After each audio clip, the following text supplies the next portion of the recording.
So I actually met the next speaker the first night I got here, and you'll appreciate her if for nothing more than she's the queen of dad jokes. And that's all I got is dad jokes. So I love the fact that she's great at dad jokes. But her name is Eryn Peters, and his talk is going to be Big Data or Big Responsibility, How to Give, Not Take with User Data. As Toptal's Director of Operations, Eryn leads the global Toptal expert community in sharing thought leadership at conferences and technical events, as well as through professional mentorship and learning initiatives.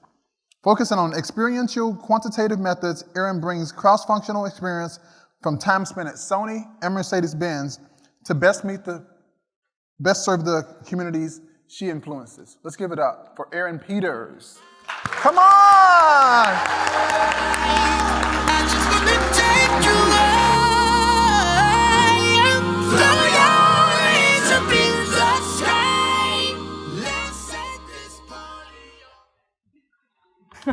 Hey guys. So I was in my apartment the other day, just finishing up a couple of tasks, starting to pack my suitcase, and then all of a sudden I heard my phone go off from across the room. So I walked over, I picked it up, and I saw that it was a notification from my Google Now application. It was letting me know that I needed to leave in about 15 minutes in order to get to the airport on time for my international flight. But the real question is, how does it know that exactly? Well, it knows that because it takes my GPS location to figure out what the traffic's like in my area. It also knows that I typically take public transit based on my user maps history. And it also knows that I have that flight in the first place because it skims through my emails, finds boarding passes, and then automatically loads them into my calendar on my behalf. It's such a common choice these days for users to grant more permissions for a more robust user experience. I even start every single morning by saying, "Good morning, Google." And my Google Home will start saying, "Hey, Eryn," gives me the weather, lets me know what's on my calendar for that day, and then even lets me know all of the top news stories from my favorite news sources. So today, I really want to talk about a user's participation in data. From research and personal experience, I found myself navigating three main things. You really have to build trust, you have to collect responsibly, and to generate a super user, you have to start giving back to them. So let's kick it off starting about trust. Initially, when a lot of people hear about my usage with Google, it has two pretty polarizing reactions. Half of you are really creeped out, and you've already pulled out your phones, you're checking to make sure that Google's not listening to you right now, you're uninstalling applications and everything else. But the rest of you are wondering, how the heck do I turn that on? Because that sounds like it would do me a ton of favors, and I no longer need to save things manually. That sounds great. It's the same company, it's Google, it's the same service of Google Now, but there's such differing opinions on it based on how much you like or trust them. And let's give another example of why trust is so important, because the same actions can be interpreted very differently. So let's think of two scenarios. They both take place at a train station. And the first one might be quite familiar to you. Someone gets onto a train, they're going on a very long and laborious journey, they're not going to be back for quite some time. They see someone out the window running after them saying, "I love you," and it's their loved one just wanting to let them know that one last time. Now, what if someone was getting on the train and they look out the window and someone's running after them saying, "I love them," but it's someone that you were just kind of on a really creepy date with, and you've already uninstalled all of the applications where you're in contact with them, you've blocked them on everything, and they're running and yelling and saying, "I love you." It's the same situation, it's the same characters, more or less, romantic interest of varying degrees, but it really depends on how much you like one another, or how much you trust one another. That really shows how you're going to react. For the more scientific of you in the crowd, there's this version here. Some of you see this as a duck, some of you see this as a rabbit. It's the difference between seeing that versus seeing as, a very philosophical debate. But we're not here for a philosophical debate, we're here to talk about data. So we know that generating trust is important. How the heck do we do it? Let's get into it. The easiest way and most intuitive is to be very transparent. I always like to take a bit of a 5WH approach. Who, what, where, when, why, and how. Before your users even give you a piece of information, do they know what you're asking, what it's for, where it will be stored, who's going to see it? It may seem very obvious, but if I were to go to your website right now, would I know all of that? Secondly, as a reward. And now I don't mean this in kind of the cheap and swag type of a way. Give me your info, subscribe here, get a t-shirt. That's pretty cheap. People will still unsubscribe, but they want to do it for a t-shirt, and that's fine. That's not the type of user that you're looking for at the end of the day. What I mean here is, do I really know what the value is before I subscribe to you? Are you providing anything of value beyond just a simple newsletter? I came across a great example of this actually the other day. I was looking for a new CRM system for our recruiting team at Toptal, and there's 1,000,001 different options out there that I wanted to look through. I was going through, reading some different specs, and then I saw an area where they're like, okay, let's guide you and get a salesperson talking to you. I was like, I'm gonna end up on this list for the next 3 months, and I'm never gonna be able to shake this guy. But then all of a sudden I came across a whole different informational dashboard that they had, and it had tons of really valuable blog posts in there. And they were offering me something in return right away, and then letting me get in contact with those authors on the sales team immediately. So it was a way of showing real value up front that was a bit of a reward for me to subscribe and get more information. Lastly, risk reduction. This one is so incredibly important. I want to know how easy it is to shake that salesperson at the end of the day. I want to know if I'm subscribing to a product or service, am I going to pay a cancellation fee? Are there hidden terms in there? People need to know this before they even think about sharing their information with you. And if you do all of these 3 steps, and this is by no means a comprehensive guide on creating trust, but you can turn the simple act of asking for a credit card information into something that's following this sentiment a little bit more. But now we know a little bit more about building trust. We want to learn about how to collect responsibly. And this is where it gets really tricky, especially with those of us in the crowd. A lot of us are product managers or marketers, and we've developed entire careers to get more subscribers or grow our user bases in our communities. So what can we do to make sure that we're getting really valuable interactions and not necessarily getting those who are just going to try and unsubscribe later on? To do this, we really need to understand why anybody's going to give us their information in the first place. Why does anybody care enough to give us private information in this day and age when consumer trust is at an all-time low? Alan Sampson actually came up with 5 different reasons why people would give trust, and I'm going to walk you through them today. He's one of the main authors on behavioral economics. First and foremost is this feeling of being secure. 62% of the respondents of his survey actually said that they thought the mere existence of a privacy policy meant a company couldn't use or share your information without your permission. That's a lot of people who are absolutely wrong, right? My question to you is, do you have a privacy policy? Have you specifically read it? Can you explain it to someone who might not be on a legal team? And if you truly understand it from front to back, would you be signing it? If you answered no to any of that, chances are we're probably making too much of an ask from our customers or consumers and our community members. I'm a real sucker for a good visual cue, just like the rest of us. The best way to go about this and think of this is almost like a restaurant. If you walk up to a restaurant and it's completely empty, you're probably not going to want to eat there.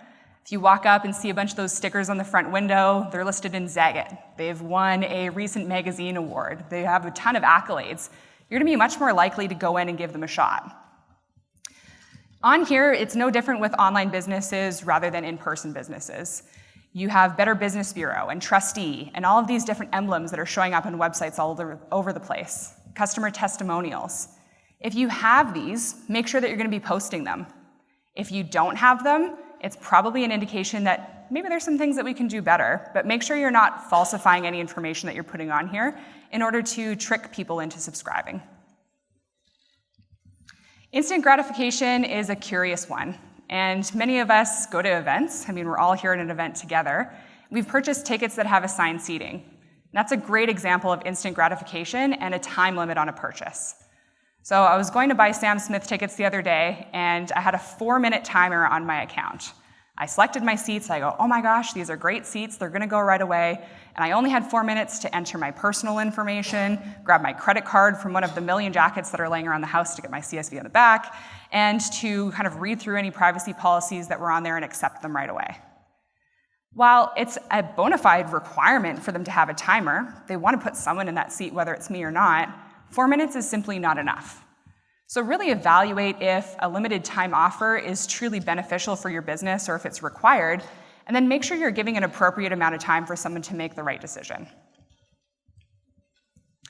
In terms of peer influence, this can be incredibly powerful, both positively and negatively. If you think about, oh, all my friends are on here, they're using this product or service, someone must have done their due diligence. Something I always like to remember is that I also have personal friends of mine who have been scammed by Nigerian princes, and it happens all the time. On here, a great example of areas that peer influence can turn into peer pressure is with Facebook and Cambridge Analytica.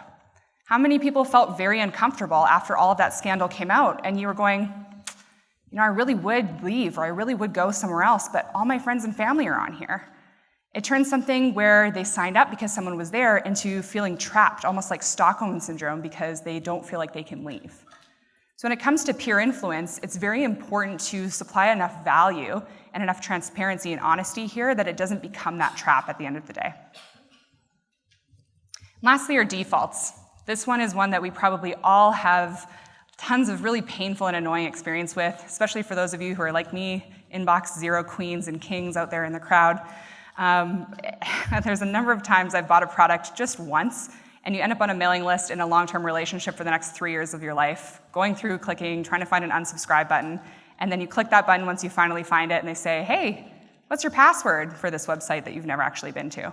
Now you're stuck. When you're going through on your shopping carts or talking with your product teams, what is your default setting? Are they automatically subscribed to absolutely every communication, or are you asking them to actively opt into these different products and services? It can truly make the difference between someone saying, hey, I like you, I appreciate you, I will give you better feedback, to this big ball of annoying resentment every single time they open their email and see your name there. So now that we know a little bit about building trust and we know a little bit about responsible data collection, let's talk about giving back. I want to show a couple of examples that I've seen companies doing recently that I think are really interesting. It's meant to be more of a hopping pad. I don't know what type of data you're collecting, but see what you can do, what your consumers are really passionate about, and how you can give back to them in different ways. One of my favorites is sharing their own user statistics. And Fitbit does a really great job of this. Not only can I always go into my phone, see my progress on a daily basis, but they send a really easy to read weekly report that summarizes exactly how I'm trending towards my goals. I can also see any of my friends on here. Let's say, Ben didn't walk enough steps this week. I can poke some fun at him, and it keeps me really engaged. Whether I'm the one who's not performing or they're the ones not performing, it also helps us just stay more engaged with the product week over week. It's human nature to want to consistently improve with yourself or be competitive with your friends. Another really great one here is Uber or Lyft, for example. And what's really fascinating is if I were to ask anybody here in the room that uses these products, you could probably tell me your rider rating within a decimal or two. Something that back in the day, restaurants weren't necessarily avidly checking to see down to the 0.001 stars that they were getting. But it's so ingrained in our everyday culture, we actually judge each other on it. Have you ever met someone who's told you willingly that they have less than 3 stars on one of these applications? Probably not. You probably think they're a sociopath. That's not something that you would normally do or boast. I've even seen people put this in their dating profiles or job applications. It's such a point that has become ingrained in our everyday culture that is just a simple user statistic you can share back with someone. For all of my 5 love language readers in the audience, acts of service will be nothing new to you. For those of you who are less familiar, an act of service is something that either reduces friction or provides kind of like a chore that's already been done for you. Google Maps does a great job of this. They actually take crowdsourced data from people who are traveling and stuck in traffic and sends pings back and forth to the network, aggregates it, and lets you know how close you're going to be. So if there's an accident on the road in front of you, it will adjust to your estimated time of arrival so that you can tell someone that you're going to be late. I would call that an act of service, and also give you a reason to smile next time you're stuck in traffic, just imagining that everybody's going towards this beautiful common goal of letting you know when you're going to get there. Another great one is, I use American Express Travel in here, but many travel companies do this incredibly, incredibly well. They will do something as simple as a product update, where if I go in and put in my user preferences with one purchase, hey, I prefer a window seat to an aisle seat. Next time I go in, it's already going to be there for me. I don't have to go through and manually enter all this information, waste a lot of time. Something very simple that they do, but every time I go to buy again, it's reducing that friction of me having to enter all of that information one more time. Something else that they do is they use this as an opportunity to surprise and delight any of their users. If you've been traveling for a really long day and you're about to check into your hotel, you might actually notice that there's a gift there waiting for you. They've sent you champagne or some cookies, and they're just really appreciative of all of the work and money that you're spending with them. And the last examples that I'll go through are probably the most interesting to all of us in the room. It's to build community and make connections. And this is so incredibly important in this day and age. We have tons of different algorithms where we can determine who might have a common storyline with someone else or have a common interest. And as facilitators in community, this is a really neat way that we can do that. Snapchat actually released a feature a few years ago, and it's their Snapchat Maps. And a lot of people thought this was creepy at first, but it actually serves a really cool purpose.